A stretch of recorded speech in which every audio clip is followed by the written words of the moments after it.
This commission is very honored to welcome the Honorable Michael Chong here today, as he will testify to the depth of the levels that the Chinese Communist Party has gone in its transnational repression campaign, going so far as to attempt to coerce foreign members of parliament in countries with strong democratic roots simply for speaking out against human rights atrocities. Mr. Chong was first elected to the Parliament of Canada in 2004 and represents the riding of Wellington-Halton Hills. He is currently the Shadow Minister for Foreign Affairs for the official opposition and Vice Chair of the Special Committee on the Canada-People's Republic of China relationship. Mr. Chong has served in the federal cabinet as President of the Queen's Privy Council, Minister of Intergovernmental Affairs, and Minister for Support. For Chong, he also served as chair of several House of Commons standing committees. It is a true honor and a privilege for Mr. Chong to join us today, though it's unfortunately due to the unacceptable and outrageous overreach of the Chinese Communist Party, after calling CCP's treatment of the Uyghurs what it is, a genocide. Mr. Chong receives threats personally, and members of his family living in Hong Kong have been targeted as a result. Chinese Communist Party not only seeks to silence its critics at home, it has gone so far as to harass thousands of people abroad for speaking the truth about their totalitarian regime. As a fellow legislator, my colleagues and I are appalled at the attempts to censorship you and others who have bravely spoken out, as you have as well. We welcome you, and please consume however much time you would like.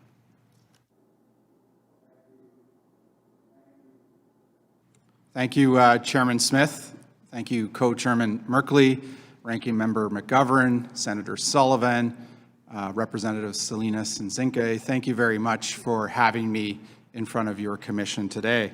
I understand that you're interested in my experience of Beijing's transnational repression, or what we also call foreign interference. Like millions of Canadians and Americans, I'm the child of immigrants. My mother immigrated from the Netherlands, and my father immigrated from Hong Kong. I've extended family in both the Netherlands and Hong Kong. I've been elected since 2004 to represent the district of Wellington-Halton Hills, and have served in the federal cabinet and chaired several parliamentary committees. In 2020, I was appointed the official opposition's Shadow Minister for Foreign Affairs.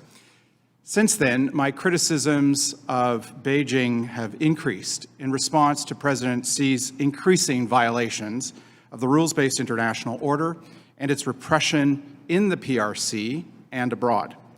In November 2020, I introduced a motion adopted by the House of Commons calling on the Canadian government to make a decision on Huawei's involvement in Canada's 5G network within 30 days, and to develop a robust plan to combat China's growing foreign operations in Canada and its increasing intimidation of Canadians living in Canada.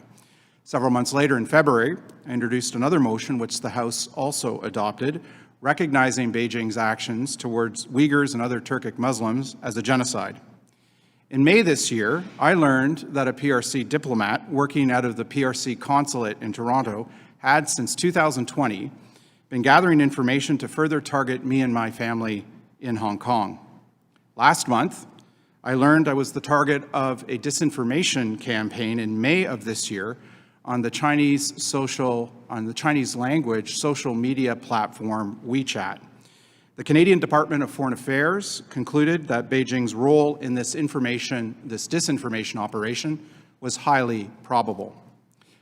But my experience is but one case of Beijing's interference in Canada. Many, many other cases go unreported and unnoticed, and the victims suffer in silence. This has serious implications for the approximately 4% of Canadians, some 1.7 million Canadians, of Chinese descent. Beijing targets these diaspora groups using a variety of tactics. One tactic is to target the many Chinese international students in Canada, coaching them into participating in foreign interference threat activities on university campuses, such as targeting pro-Hong Kong democracy activists and Tibetan and Uyghur human rights campaigners. Other tactics include targeting Chinese language media and social media in Canada, the establishment of illegal police stations in Canada, the wrongful detention and arrest and detention of Canadians, such as Michael Kovrig, Michael Spavor, and the currently detained Hussein Jalil, whose whereabouts is completely unknown. And another tactic includes coercing Canadians on Canadian soil back to the People's Republic of China. Recently, the PRC has used a tactic of creating wanted lists and offering bounties of the arrest of those from Canada.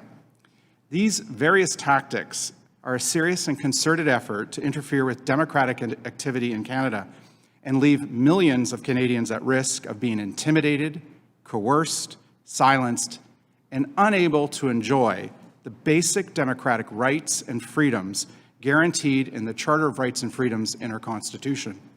These tactics cannot be tolerated in a free and sovereign country. Canada must work more closely with democratic allies like the United States in countering Beijing's efforts to interfere in our democratic life. Foreign interference is a serious national security threat to Canada. It threatens our economy, our long-term prosperity, social cohesion, our parliament, and our elections. It requires a suite of measures to combat, including closer cooperation amongst allied democracies. Canada must work toward a stronger defense and security partnership with the United States and allies.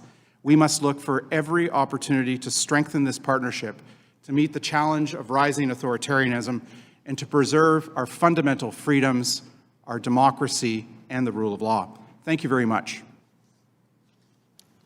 Thank you so very much, Mr. Chong, for your excellent testimony and for your leadership. Just a couple of questions, and I'll yield to my colleagues for any questions they might have. When you talked about closer cooperation, are you persuaded that we are cooperating now? Is it as robust as it should be? And what is being left undone and unaddressed? Well, thank you, Chairman Smith, for that question. I think there are a number of ways in which we can cooperate in a better way. So, for example, the United States has long had a Foreign Agents Registry Act since 1938. Australia more recently introduced one, I think, in 2019. The UK just adopted one 2 months ago in July. The Government of Canada has announced that it's taking a look at introducing one in Canada to give law enforcement a tool to prosecute Beijing's agents operating on our own soil. And so I think one way in which we could better cooperate is exchange information on legislative best models to see what works and what doesn't. We have similar judicial systems in our democracies. So that's one area of cooperation. Another area, for example, is how do we use sunlight and transparency to counter foreign interference threat activities? Our security agencies and services, our experts have told us that often foreign interference, transnational repression doesn't rise to the level of a criminal prosecution. And so one way to counter it is to make it public, to go public with the intelligence, to tell members of the public, members of Congress, members of Parliament, here's what exactly is going on, to arm citizens and elected officials with the information they need to protect themselves. So best practices on how to do that during elections and between elections. So those are just two examples of where I think we could more closely cooperate.